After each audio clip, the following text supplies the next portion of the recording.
Get out of here. We do not accept peasants like you. The words sliced through the air as Diane Smith stepped through the golden revolving doors of the Grand Lumiere Hotel. Her stunning red evening gown flowed elegantly around her, and her natural hair was styled in an updo that radiated sophistication. But Patricia Winters, the white general manager behind the marble desk, looked at her with pure contempt. "Excuse me." Diane's voice was controlled, but her eyes flashed with anger. "You heard me." Patricia sneered, her blonde hair pulled back tight. "This is a five-star hotel, not a shelter. Take your schemes somewhere else. I have a reservation. Presidential suite under Diane Smith."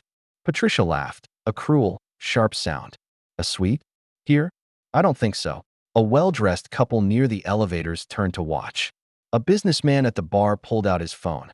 "Check your system," Diane said firmly. "Dylan." Patricia called sharply. A young white man emerged from the back office. "Yes, Ms. Winters. Check for a reservation under Diane Smith. Show her there's nothing so she'll leave." Dylan typed nervously, his face going pale. Ms. Winters, there actually is. I don't care what the computer says." Patricia's voice rose. "Look at her. Does she look like she belongs in the presidential suite?" The lobby went quiet. More guests gathered. Phones came out. Diane straightened her spine. "And what exactly should someone look like to stay here?" "Like someone who can actually afford it." Patricia shot back. "Someone respectable. Not someone dressed up pretending to be something they're not."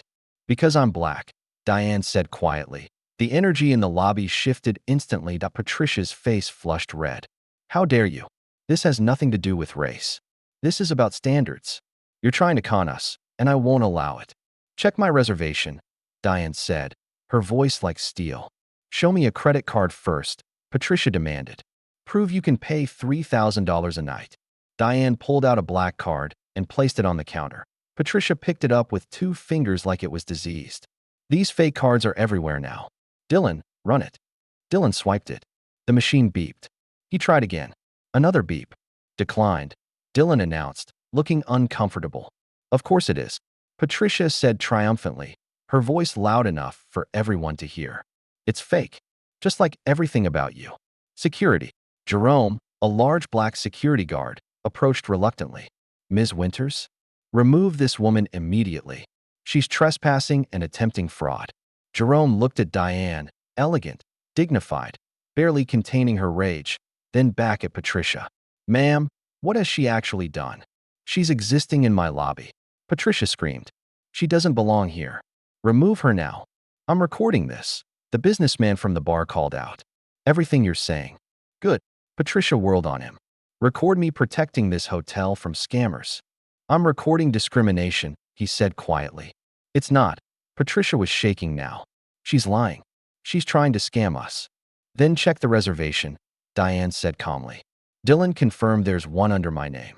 Patricia's eyes darted to Dylan, who nodded miserably. "There is, Ms. Winters. Presidential suite. 7 nights." Patricia went pale, then laughed, high and unstable. "I don't care. I'm the general manager. I refuse service to you. I don't trust you. I don't want you here."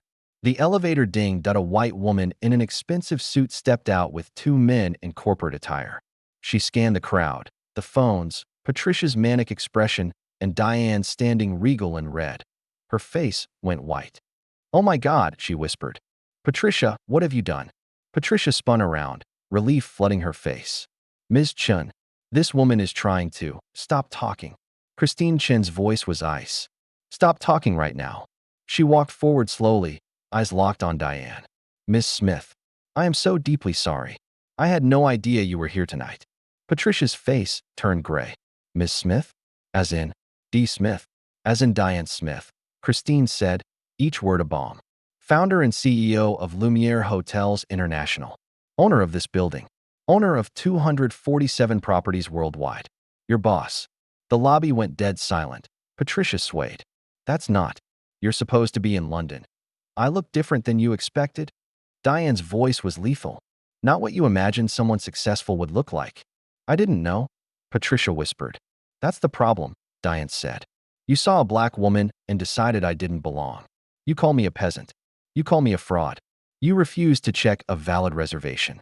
You called security on me." Tears streamed down Patricia's face, mascara running. Miss Smith, please. I'm sorry. I have children. I need this job. You're sorry you said it to me, Diane interrupted coldly. To the woman who signs your checks. But if I were just another black woman without power, would you apologize then? Patricia sobbed but couldn't answer. Diane turned to the crowd, her red gown catching the chandelier light. Share your videos. Let the world see this. Because it happens every day to people who look like me. People judged before anyone knows their name. Her voice grew stronger. I built this company 30 years ago to be better than the places that rejected me. Tonight showed we've failed. We've become what I fought against. She turned to Christine. Patricia Winters is terminated. Escort her out. No. Patricia dropped to her knees. Please. I'll do anything. You'll accept the consequences, Diane said firmly. Jerome. Jerome stepped forward with barely concealed satisfaction. Yes, ma'am. As Patricia was led away sobbing, Diane turned to Dylan. You saw the reservation. You ran my card wrong deliberately. You're terminated too. Dylan's face crumpled.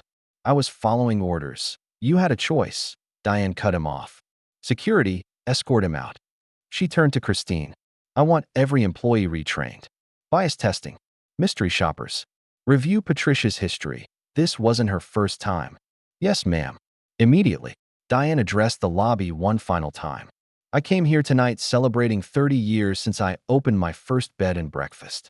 Instead, I was reminded that no matter how successful I become, some people see my skin before my humanity. She paused, emotion thick in her voice. But tonight, things change. We remember what this company was built to be, where everyone belongs, where a black woman in a red dress is welcomed like anyone else. The lobby erupted in applause. Diane turned to a young black woman at the desk, tears in her eyes. What's your name? Alicia, ma'am. Alicia, please check me into my suite. I've had a very long night. It would be my honor, Miss Smith. As Diane headed to the elevator, the businessman called out, Miss Smith? Thank you for using your power to help all of us. Diane nodded, eyes glistening. That's what power is for. Not to rise above others, but to lift them up.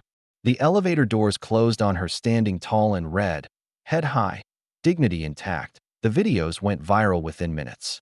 #RedDressJustice trended worldwide. Patricia's name became infamous, but more importantly, real change came. And it started because a black woman in a red dress walked into her own hotel and was told she didn't belong. She proved them wrong in the most powerful way possible. Stories like this remind us how quick people can be to judge without knowing the truth. Let me ask you, if you were Diane, what would you have done next? Tell me in the comments. Just type, I stand with Diane, if you believe everyone deserves respect, no matter how they look. And if you enjoyed this story, please like the video, subscribe, and turn on notifications so you never miss the next one.